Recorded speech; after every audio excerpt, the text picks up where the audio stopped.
Okay, and here's our next stop, only slightly down the canal from Chittenango Landing, but a really fascinating one. It's this building, well, this series of buildings here. This is the Chittenango Pottery. You can actually learn a little bit about it here on this interpretive sign. That's what it looked like back in its heyday. As the name implied, it was a pottery building. It was originally established in 1897. The idea was, so right to the south of here is Clay Hill, which I've already mentioned. Take clay from there, from other local sources, make pottery at a relatively inexpensive price. Well, they ran into a lot of problems right from the beginning. One, they realized that the local clay was not of good enough quality, so they had to ship clay all the way from out that way, west, from like Ohio. They need to get that clay to get good purity in their clay to make fine china. Also, they built their first building out of wood. And if you know anything about making pottery, you need kilns that run at over 1,000 degrees. So that building burnt down. However, they did not learn their lesson, and again, built their buildings out of wood, and that burnt down.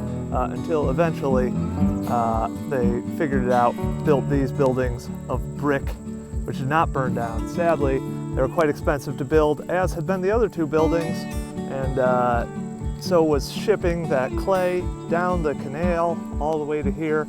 That was too expensive to compete with other pottery makers. They would close in 1907, not before leaving quite an impact on the pottery world. Late in their career, they moved away from fine china to making these mugs that became kind of famous. They were mugs that depicted famously their monk mugs, which showed these monks drinking beer out of mugs and everything. They had like the Three Musketeers, and also a piece of Chittenango pottery from back when it was still making fine china is housed at the Metropolitan Museum of Art. It is a little pitcher with these gorgeous, like, it's a vase, it's a pitcher, and the handle for it are like little twigs. Very nice, very fragile. Apparently it would have just been a decorative piece, because there's no way liquid could have actually been poured out of it without breaking it.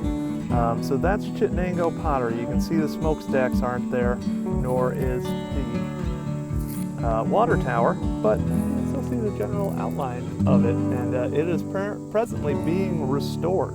And it was the center of a large community. You can see here, there was a grocery store over here, several like warehouses for people to store their goods. Northrop's grocery store. So that's Chittenango Pottery, a unique canal-based business.